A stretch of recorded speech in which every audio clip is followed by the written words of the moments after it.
안녕하세요. 백세시 대상식통입니다. 사고는 어느 날 갑자기 찾아온 것처럼 느껴지지만 사실은 그 전에 몸과 생활이 여러 번 신호를 보내고 있었어요. 다만 우리는 그 신호를 괜찮겠지, 나이 들면 다 그래 하며 그냥 지나쳤을 뿐입니다. 오늘은 60세 이후 절대 혼자 넘기면 안 되는 위험 신호 7가지를 실제 어르신들의 이야기로 함께 살펴보려 합니다. 많은 분들이 사고 후 이렇게 말했어요. 그날은 정말 평소와 똑같았어요. 하지만 자세히 이야기를 들어보면 이미 몇 달 전부터 작은 불편함과 이상 신호가 반복되고 있었어요. 위험은 한 번에 오지 않습니다. 익숙해진 불편함이 쌓여서 어느 날 사고로 드러날 뿐이에요.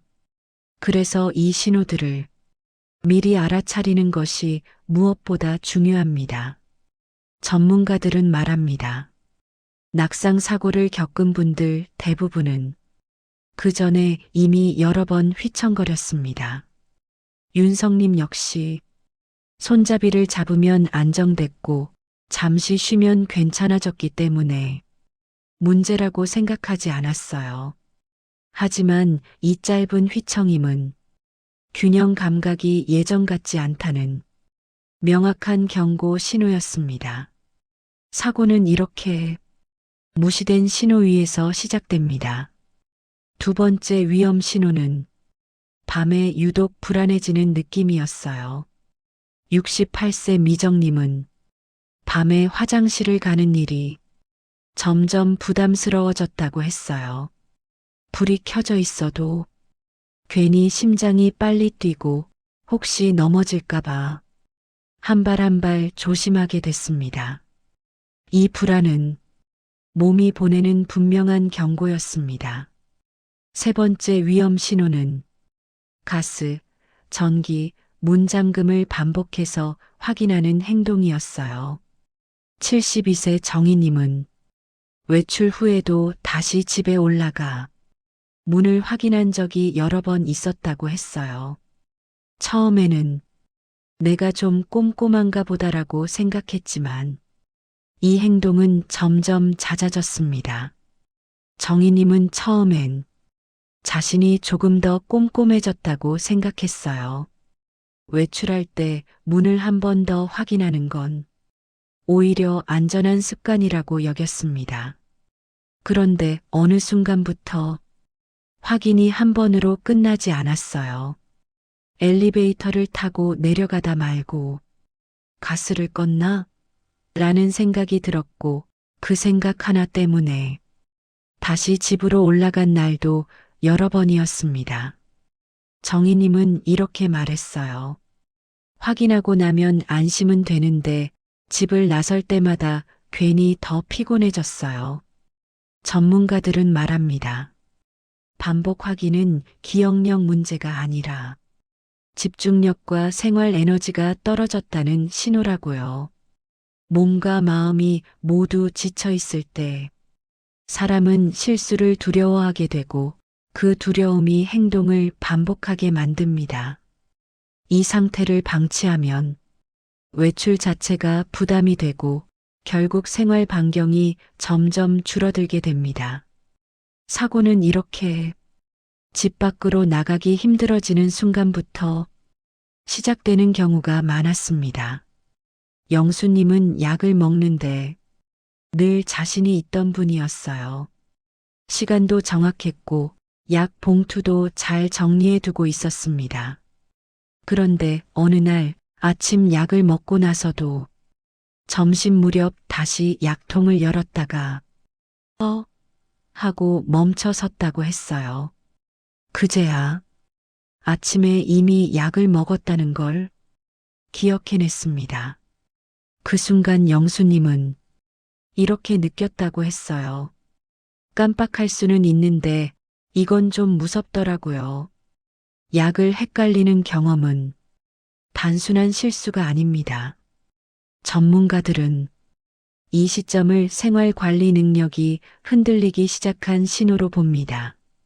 수면, 식사, 활동 리듬이 어긋나면 약처럼 반복되는 행동이 가장 먼저 무너지기 때문입니다. 이 상태를 그냥 넘기면 약을 빠뜨리거나 반대로 겹쳐 먹는 위험이 커집니다. 노년기 사고 중 약 관련 사고가 많은 이유가 바로 여기에 있습니다. 약 사고가 무서운 이유는 증상이 바로 나타나지 않는 경우가 많기 때문입니다. 영수님도 괜찮겠지 하고 넘겼던 날이 있었어요. 하지만 약은 몸에 서서히 영향을 줍니다. 어지럼, 졸림, 판단력 저하처럼 생활과 바로 연결되는 변화가 조금씩 나타나기 시작합니다. 이렇게 되면 넘어질 위험도 함께 커지고 집안에서의 작은 실수들이 사고로 이어질 가능성도 높아집니다. 약 사고는 하나의 실수가 아니라 연쇄적인 위험의 출발점이 되는 경우가 많았습니다. 순자님은 혼자 사는 시간이 갑자기 늘어난 것도 아니었습니다. 예전과 똑같은 집, 똑같은 하루였어요. 그런데 어느 날부터 집에 혼자 있으면 괜히 TV를 켜두지 않으면 불안해졌다고 했어요. 소리가 없으면 집이 너무 조용하게 느껴졌고 그 조용함이 안정이 아니라 불안으로 다가왔습니다. 순자님은 이렇게 말했어요. 괜히 넘어지면 어쩌나, 갑자기 아프면 어쩌나, 이런 생각이 자꾸 들었어요. 혼자 있을 때 느끼는 불안은 사고 위험을 크게 높입니다. 불안하면 몸이 경직되고 반응 속도가 느려지기 때문입니다. 이때 작은 실수가 큰 사고로 이어질 가능성이 커집니다. 불안은 마음의 문제로만 끝나지 않습니다. 불안한 상태에서는 시야가 좁아지고 주변을 살피는 여유가 줄어듭니다. 순자님은 넘어질 뻔한 순간이 혼자 있을 때 더 많았다고 했어요. 그 이유를 나중에 생각해 보니 몸이 먼저 굳어 있었던 것 같다고 했습니다. 사고는 이렇게 마음에서 시작해 몸으로 이어지는 경우가 많습니다. 그래서 이 신호를 절대 혼자 넘기면 안 됩니다. 영희님은 예전엔 전화 오는 걸 크게 신경 쓰지 않았어요. 모르는 번호여도 받아서 끊으면 그만이라고 생각했습니다. 그런데 어느 순간부터 전화벨이 울리면 가슴이 먼저 철렁 내려앉았다고 했어요. 혹시 사기 전화면 어쩌지? 괜히 받았다가 말 잘못하면 큰일 나는 거 아니야? 이런 생각이 먼저 떠올랐다고 합니다. 그래서 영희님은 전화가 와도 받지 않고 문자도 한참을 들여다보다가 지워버리는 일이 많아졌어요. 그 결과 필요한 연락까지 놓치는 일이 생기기 시작했습니다. 전문가들은 말합니다. 이런 변화는 단순한 정보 과민이 아니라 판단 피로가 누적되고 있다는 신호라고요. 판단에 자신이 없어질수록 사람은 선택 자체를 피하게 됩니다. 이때 위험은 조용히 커지고 있었습니다. 전화와 문자를 피하기 시작하면 생활에서 중요한 정보가 빠지기 시작합니다. 병원 예약 변경, 공과금 안내, 가족이나 이웃의 연락까지 놓치게 될 가능성이 커집니다. 영희님도 병원에서 온 안내 문자를 뒤늦게 확인하고 예약 날짜를 놓친 적이 있었어요. 그날 이후 내가 더 실수하면 어쩌지라는 불안이 더 커졌다고 했습니다.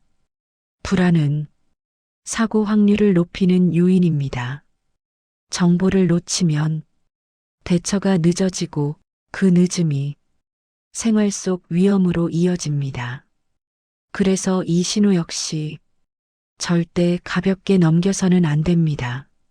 마지막 위험 신호는 결정을 내리는 게 유난히 힘들어지는 변화였습니다. 무엇을 먹을지, 어디를 갈지, 지금 나가도 될지 같은 아주 사소한 선택조차 큰 부담으로 느껴졌어요. 영수님은 이렇게 말했습니다.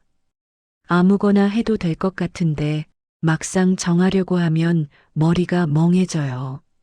그래서 점점 결정을 미루거나 아예 다른 사람에게 맡기게 됐다고 했어요. 결정 피로는 생활 주도권이 흔들리고 있다는 신호입니다. 이 상태가 지속되면 위험한 상황에서도 빠른 판단을 내리기 어려워집니다. 결정을 미루는 대신 영수님은 괜찮겠지라는 말을 자주 하게 됐다고 했어요. 이 말은 마음을 편하게 해주는 말 같지만 사실은 위험 신호를 스스로 눌러두는 말이기도 합니다. 전문가들은 말합니다. 괜찮겠지가 반복될수록 사람은 위험을 평가하는 힘을 점점 잃게 됩니다. 그 결과 사소한 실수가 사고로 이어질 가능성이 커집니다.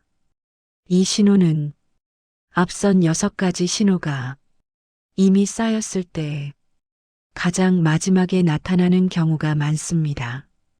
지금까지 나온 4분의 이야기는 겉으로 보면 모두 달라 보였어요. 누군가는 휘청거렸고, 누군가는 약을 헷갈렸고, 누군가는 전화를 피했고, 누군가는 결정을 미뤘습니다. 하지만 흐름은 하나였습니다. 생활의 여유가 줄어들고, 판단에 자신이 없어지고, 그 결과 위험을 혼자 감당하려 했다는 점입니다. 사고는 이렇게 혼자 버티는 시간 속에서 조용히 자라나고 있었습니다. 이 시점이 위험한 이유는 몸이 완전히 망가졌기 때문이 아니라 아직 스스로 할 수 있다고 믿고 있기 때문입니다. 많은 어르신들이 이 구간에서 도움을 요청하지 않고 혼자 버팁니다. 이 정도는 내가 할 수 있어. 남한테까지 말할 일은 아니야. 이 말들이 반복될수록 위험은 조용히 커집니다. 사고는 보통 도움을 가장 늦게 요청한 시점에 발생했습니다. 이 변화가 더 위험한 이유는 겉으로 잘 드러나지 않기 때문입니다. 어르신 스스로도 아직 괜찮다고 말하고 가족 앞에서는 더 조심합니다. 그래서 가족은 생각보다 정정하시네라고 느끼고 위험 신호는 더 늦게 발견됩니다.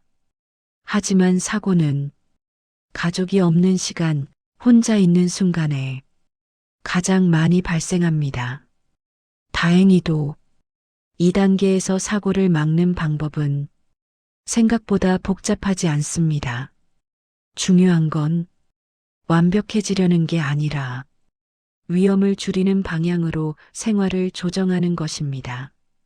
지금부터 소개하는 방법들은 많은 어르신들이 실제로 효과를 봤던 방식입니다. 작지만 사고를 막는 데는 충분했습니다. 사고는 밤에 가장 많이 일어납니다. 그래서 첫 번째 방법은 야간 환경을 바꾸는 것이었습니다. 복도 조명 하나, 화장실까지 이어지는 작은 불빛 하나만으로도 넘어질 위험은 크게 줄어듭니다. 미정님은 불을 켜는 습관 하나만 바꿨을 뿐인데 밤의 불안이 눈에 띄게 줄었다고 했어요. 환경을 바꾸면 몸도 함께 달라집니다. 조심해야지라는 다짐은 오래가지 않습니다. 대신 확인해야 할 것을 한 곳에 모으는 구조가 필요합니다. 가스는 한 번에, 문 잠금은 체크카드 하나로, 약은 한 통으로. 정희님은 이렇게 구조를 바꾸고 나서 외출이 훨씬 편해졌다고 했습니다. 불안은 구조가 있을 때 줄어듭니다. 사고를 막은 어르신들의 공통점은 중요한 결정은 혼자 하지 않았다는 것입니다. 작은 것이라도 누군가와 한 번 더 이야기했습니다. 영희님은 병원 일정, 큰 지출, 집안 수리 같은 일은 꼭 한 번 더 확인했다고 했어요. 그 한 번의 확인이 사고를 막아준 경우가 많았습니다. 불편함을 기록하면 위험은 줄어듭니다. 오늘 휘청거림 있었음, 약 헷갈림, 이렇게 적어두는 것만으로도 자신의 상태를 객관적으로 보게 됩니다. 윤성님은 기록을 시작한 뒤 이 정도면 도움을 받아야겠구나라는 판단을 할 수 있었다고 했어요. 기록은 자신을 지키는 도구입니다. 네 분 모두 완전히 예전처럼 돌아가진 않았습니다. 하지만 공통된 변화는 분명했어요. 불안이 줄었고 생활이 단순해졌고 무엇보다 혼자 버티지 않아도 된다는 안정감을 얻었습니다. 사고는 이 안정감이 생기면서 눈에 띄게 줄어들었습니다. 사고는 운이나 불운의 문제가 아닙니다. 신호를 알아차렸는지 혼자 버티지 않았는지의 문제였습니다. 이 차이가 사고와 안전을 가릅니다. 스스로를 안전하게 지킨다는 건 존엄을 지키는 일입니다. 도움을 받는다고 해서 약해지는 게 아닙니다. 오히려 자신의 삶을 책임지는 선택입니다. 오늘의 작은 선택 하나가 내일의 사고를 막습니다. 불을 하나 더 켜는 것, 전화를 한 통 더 하는 것, 그 작은 행동이 당신의 하루를 지켜줍니다. 사고는 갑자기 오지 않습니다. 신호가 먼저 옵니다. 오늘 영상이 당신의 하루를 조금 더 안전하게 만드는 계기가 되었으면 합니다. 이 영상이 도움이 되셨다면 좋아요와 구독으로 함께 해주세요.